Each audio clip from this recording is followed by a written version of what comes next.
Hello students, आज हम लोग स्टार्ट करेंगे एक्सरसाइज 7-8 के क्वेश्चन नंबर 16 से। क्वेश्चन नंबर 16 हमारे पास कह रहा है कि एक परवलय है y equal to x square एवं y बराबर मॉड x से घिरे क्षेत्र का क्षेत्रफल ज्ञात कीजिए। और क्वेश्चन नंबर 17 कह रहा है वक्र y square equal to 4x एवं रेखा x बराबर 3 से घिरे क्षेत्र का क्षेत्रफल ज्ञात कीजिए।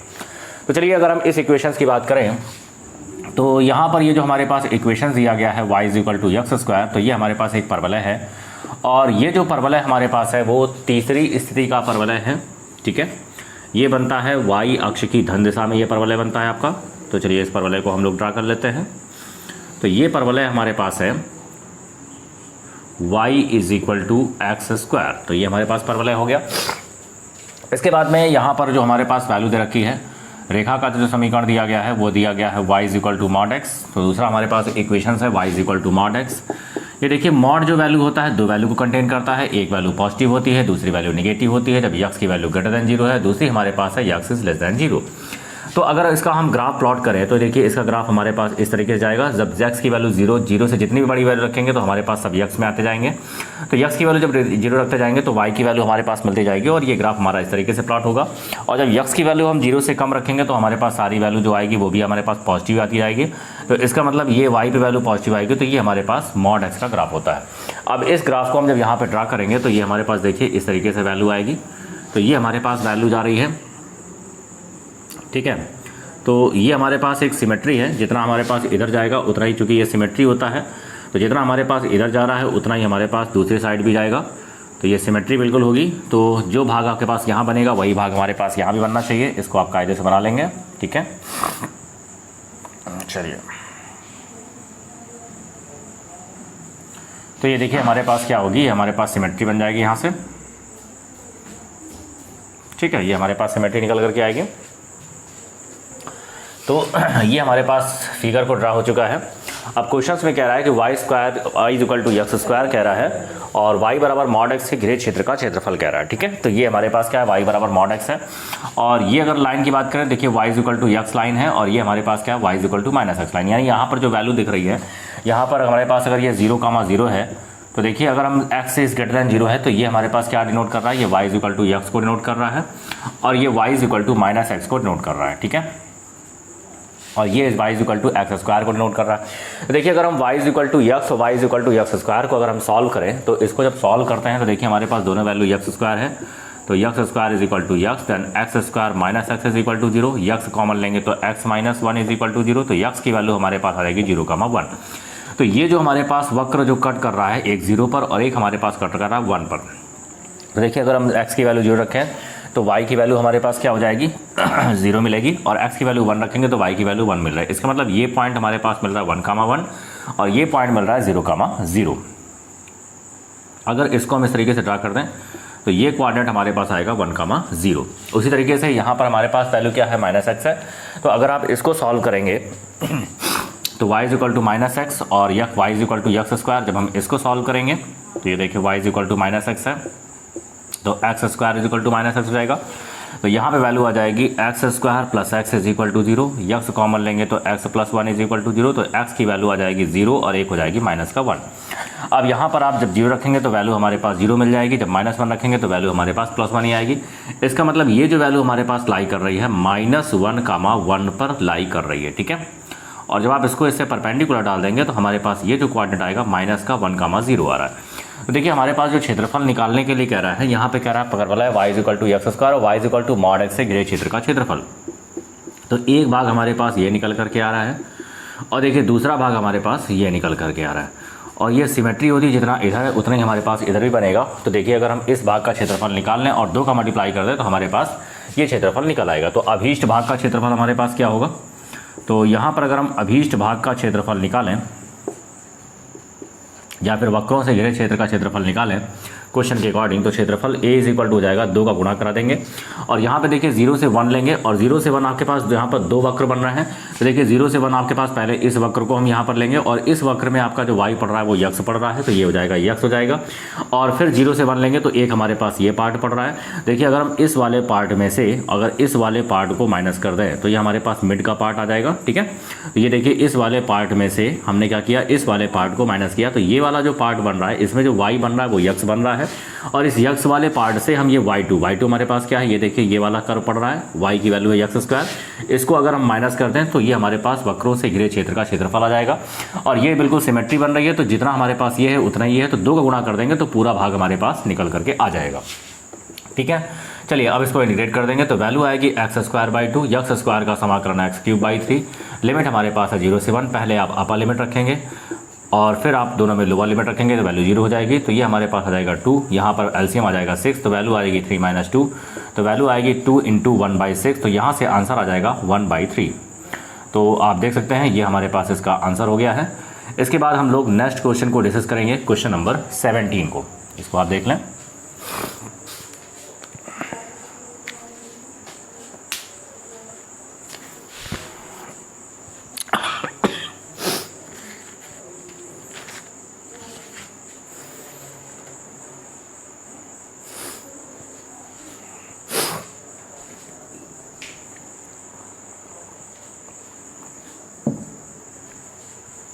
चलिए क्वेश्चन नंबर 17 को देखते हैं।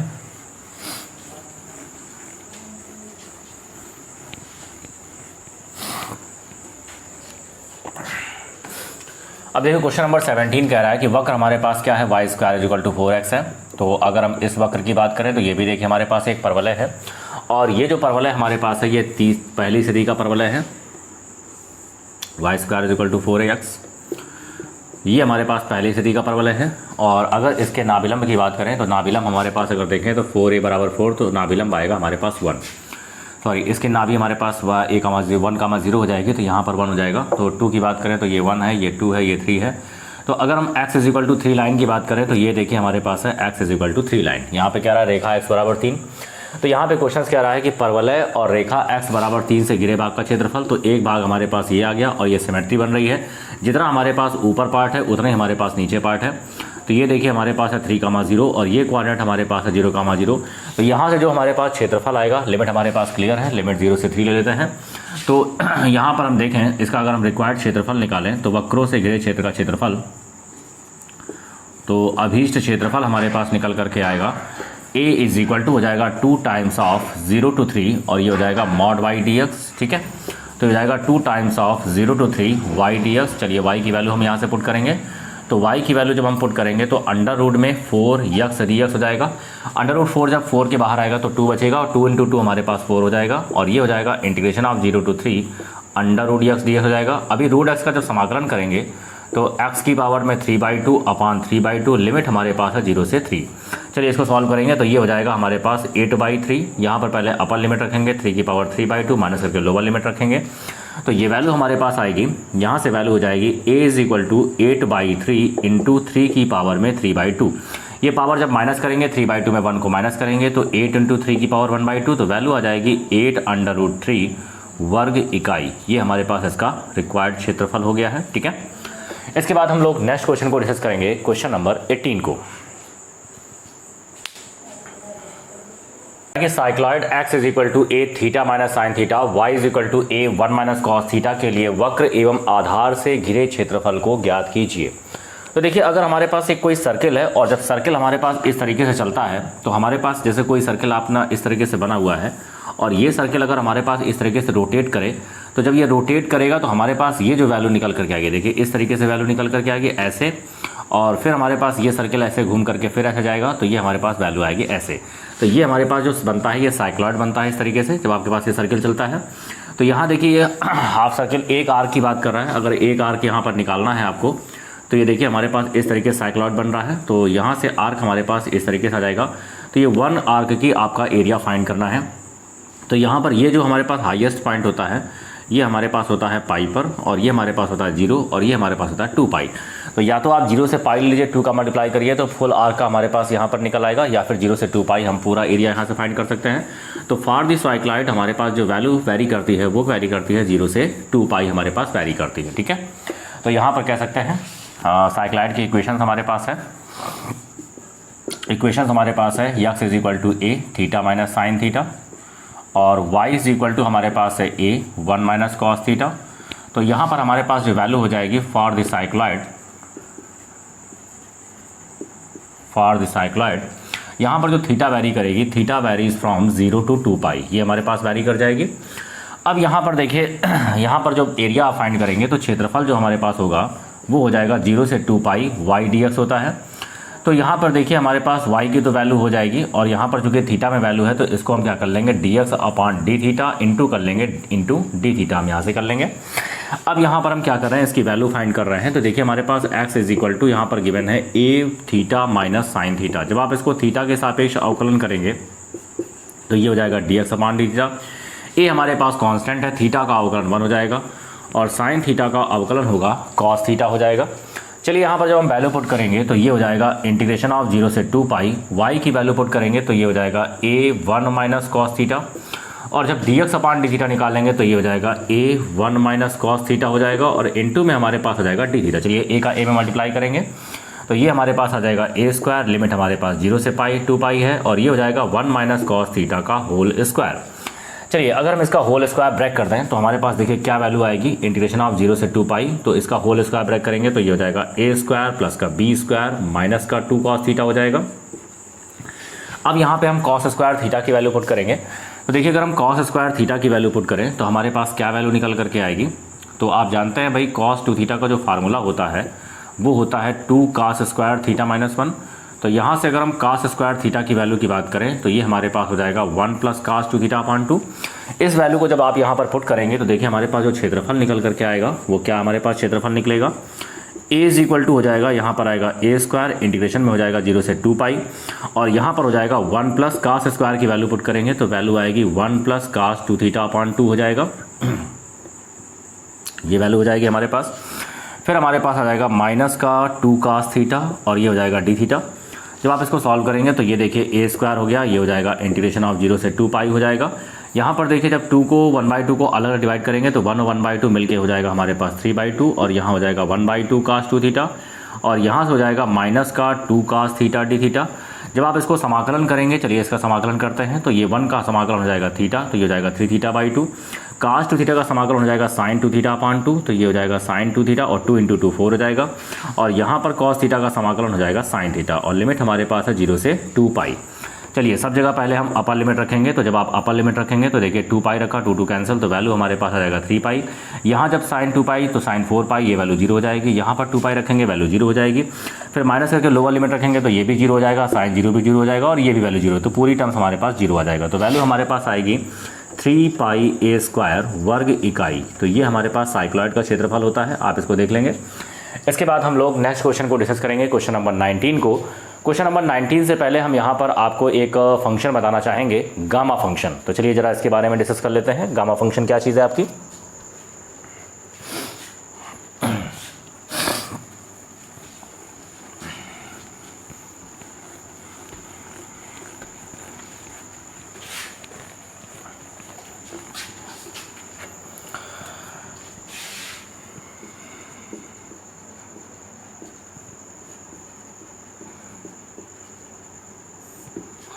देखिए गामा फंक्शन की बात कर रहे हैं तो ये बहुत ही अच्छा फलन है हमारे पास, और ये जो गामा फलन आपका है ये हमारे पास तभी लगता है जब हमारे पास लिमिट क्या हो, 0 से π/2 हो और यहाँ पर कुछ टर्म इस तरीके का हो, साइन की पावर m थीटा और इंटू कास की पावर n थीटा। ठीक है, कोई भी एक टर्म यहाँ पर कॉस नहीं होगा तो कॉस की पावर में 0 बना लेंगे। ठीक है, तो उससे कोई फर्क नहीं पड़ता, बशर्ते लिमिट हमारे पास क्या होनी चाहिए, 0 से π/2 होनी चाहिए और इस बात करके हमारे पास टर्म्स होने चाहिए। तो इसकी जो वैल्यू हमारे पास होती है गामा में, इसकी वैल्यू होती है गामा m+1/2। ये देखिए गामा हमारे पास इस तरीके से बनता है, इसको आप ऐसे लाइन खींचेंगे, यहाँ पर ऐसे लाइन खींच देंगे, ये गामा होता है। फिर होता है गामा में n+1/2 divide by 2 times of gamma m+n और +2 डिवाइड बाई 2। तो ये हमारे पास गामा की वैल्यू होती है। अब यहाँ पे कुछ आपकी वैल्यूज़ हैं, वो गामा की वैल्यूज़ कैसे निकालते हैं ज़रा उसको देख लीजिए। तो देखिए गामा की वैल्यूज़ आप कैसे निकालोगे, तो गामा 1 की वैल्यू हमारे पास 1 होती है। गामा 4 की बात करें तो ये देखिए गामा 4 का मतलब हो जाएगा 4, इसमें एक माइनस कर दीजिए और यहाँ पर भी आप माइनस कर दीजिए। देखिए 4 में से एक माइनस करेंगे तो 3 आ जाएगा और यहाँ पर भी आप 3 लिख दीजिए। तो गामा 4 की वैल्यू होती है 3 इंटू गामा 3। अब देखिए गामा 3 की वैल्यू आप जब लिखेंगे तो फिर 1 माइनस करिए तो क्या होगा 2 इंटू गामा 2 हो जाएगा। और गामा 2 की जब आप वैल्यू की बात करेंगे तो 1 इंटू गामा 1 लिखेंगे और गामा 1 की वैल्यू होती है 2, यानी 3 इंटू 2 इंटू 1 और ये हमारे पास होता है फैक्टोरियल 3, यानी वैल्यू आएगी 6। ठीक है ना, गामा 4 की वैल्यू क्या होती है फैक्टोरियल 3। इसी तरीके से अगर हम गामा 3 की बात करें तो ये हमारे पास होता है फैक्टोरियल 2। अब आपके पास मान लीजिए कोई डिवाइड में वैल्यू है, सपोज करें हमारे पास क्या है गामा में 5/2 है, तो गामा 5/2 की बात करें, देखिए इसमें भी 1 माइनस करेंगे क्योंकि गामा 4 जब आप लिख रहे हैं तो उसमें 1 माइनस करके लिख रहे हैं, तो 5/2 में 1 माइनस करेंगे तो क्या होगा 3/2 और ये भी हो जाएगा गामा 3/2। जब गामा 3/2 की वैल्यू रखेंगे तो फिर 1 माइनस करेंगे तो इसमें माइनस करेंगे तो 1/2 और ये हो जाएगा गामा 1/2। फिर हमारे पास देखिए ये इसकी वैल्यू होती है, ठीक है, और गामा 1/2 की जो वैल्यू होती है वो होती है हमारे पास √π। तो ये हमारे पास कुछ वैल्यूज़ हैं गामा में, तो इनको आप देख लीजिए। अगले क्वेश्चंस में हम इसका गामा फंक्शन का यूज़ करने वाले हैं, ठीक है, इसको आप देख लें।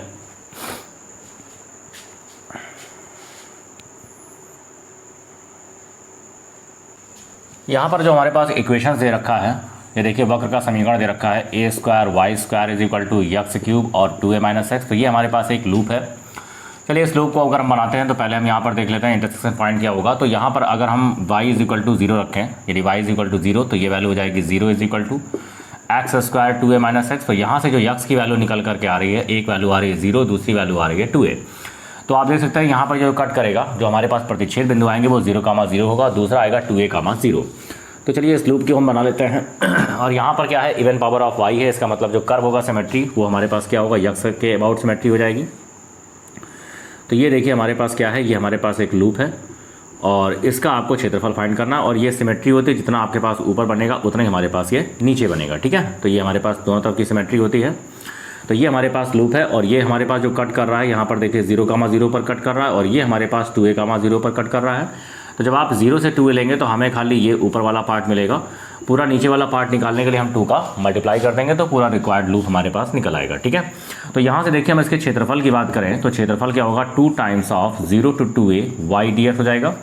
अब यहाँ से देखिए जब आप y की वैल्यू निकालेंगे तो यहाँ पे देखिए y की वैल्यू कैसे निकालेंगे, यहाँ पर हमारे पास है a² y² = x³ 2a - x। तो यहाँ से जब आप y² की वैल्यू निकालेंगे तो x³ a², ये हो जाएगा 2a - x। तो y की वैल्यू निकालेंगे तो ये हो जाएगा x⁻³ यहाँ हो जाएगा a और अंडर रूट में हमारे पास आएगा 2a - x। तो आप देख सकते हैं यहाँ से जो y की वैल्यू हमारे पास निकल रही है, ये निकल रही है 2 टाइम्स ऑफ 0 to 2a और y की वैल्यू हमारे पास हो जाएगी x⁻³ a और अंडर रूट में हो जाएगा 2a - x dx। चलिए a को हमने बाहर कर लिया, ये हो जाएगा 2/a। लिमिट हमारे पास जाएगी 0 से 2a x⁻³ अंडर रूट में हो जाएगा 2a - x dx। चलिए यहाँ पर हम बात करते हैं, यहाँ पर हम क्या कर रहे हैं, प्रतिस्थापन विधि का यूज़ कर रहे हैं। तो x बराबर हमने मान लिया 2a sin² थीटा। अभी यहाँ से हम अवकलन करेंगे तो dx = 2a हो जाएगा, sin स्क्वायर का अवकलन हो जाएगा 2 sin थीटा और साइन का फिर से करेंगे तो cos थीटा d हो जाएगा। तो यहाँ से वैल्यू आएगी 4a, यहाँ से वैल्यू आ जाएगी हमारे पास 4a और ये हो जाएगा sin थीटा cos थीटा और ये हो जाएगा t थीटा। तो चलिए यहाँ पर लिमिट भी चेंज करेंगे। यदि x बराबर अगर हम 0 लेते हैं तो देखिए जब x बराबर 0 लेंगे और 0 रखेंगे तो sin² थीटा बराबर 0, तो थीटा की वैल्यू हमारे पास 0 आ जाएगी। इसके बाद में अगर हम x बराबर यहाँ से 2a लेते हैं, चलिए 2a लेते हैं तो थीटा की वैल्यू क्या हो जाएगी, 2a कैंसिल, sin² थीटा 1 होता है, तो sin थीटा बराबर 1 और 1 हमारे पास वैल्यू होती है π/2 की। तो यहाँ पर देखिए जो हमारे पास क्षेत्रफल निकल करके आया वो हमारे पास आ गया 2/a, लिमिट हमारे पास आ गई 0 से π/2 और यहाँ पर जब आप वैल्यू पुट करेंगे x की तो ये आ जाएगा 2a⁻³ 3/2 और जब इसका स्क्वायर करेंगे 3/2 के पावर करेंगे तो 2 कैंसिल, वैल्यू आएगी हमारे पास sin³ थीटा और फिर यहाँ पर जब आप वैल्यू पुट करेंगे 2a और x की वैल्यू रखेंगे 2a sin² थीटा और फिर जब dx की वैल्यू रखेंगे तो dx की वैल्यू हमारे पास है 4a sin theta cos theta, 4a sin theta cos theta into में हो जाएगा d थीटा। तो ये हमारे पास वैल्यू है। देखिए हमारे पास बाहर क्या आ रहा है, ये हो जाएगा 2/a, 2a⁻³ ये भी 2 बाहर आएगा, 2a⁻1/2, ये 4a भी बाहर आ जाएगा और लिमिट हमारे पास हो रही है 0 से π/2। ये sin³ और sin मिल के हो गया हमारे पास sin⁻⁴ थीटा हो गया। यहाँ बचेगा √1 - sin² थीटा और इंटू में हमारे पास है cos थीटा और ये हमारे पास है d थीटा, ठीक है। चलिए ये हमारे पास इस ए से कैंसिल होगा, 4 दूना 8 ये हो जाएगा हमारे पास। और यहाँ पे 2a की पावर 3/2, 2a की पावर 1/2, ये हमारे पास हो जाएगा 2a का स्क्वायर, और 2a का स्क्वायर हो जाएगा हमारे पास 4a स्क्वायर। यहाँ पर लिमिट हमारे पास है 0 से π/2, यहाँ हो जाएगा साइन की पावर 4 थीटा।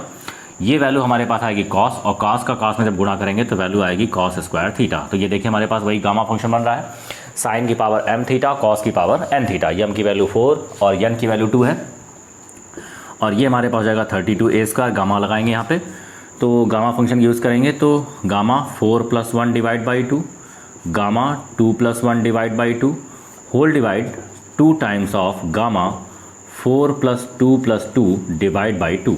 यहाँ पर मैंने क्या किया, यूजिंग गामा फंक्शन, तो गामा फंक्शन का हमने यूज़ कर लिया है। तो गामा फंक्शन से क्वेश्चन काफ़ी आसान हो जाएगा, नहीं इसका कैलकुलेशन काफ़ी लंबा होगा।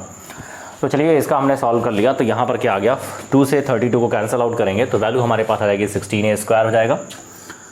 तो ये वैल्यू हो जाएगी 16a स्क्वायर। यहाँ पर हो जाएगा गामा 5/2, ये हो जाएगा गामा में 3/2, और यहाँ पर हो जाएगा 4 + 2 + 6, तो हो जाएगा 4 और 4 8, 8/2 कितना हो जाएगा गामा 4। तो ये हमारे पास वैल्यू हो जाएगी। इसका जब आप कैलकुलेशन करेंगे तो चलिए इसका कैलकुलेशन करते हैं। तो यहाँ पर इसका कैलकुलेशन आएगा, इसका स्क्रीनशॉट ले लीजिए, फिर इसका हम कैलकुलेशन कर देते हैं।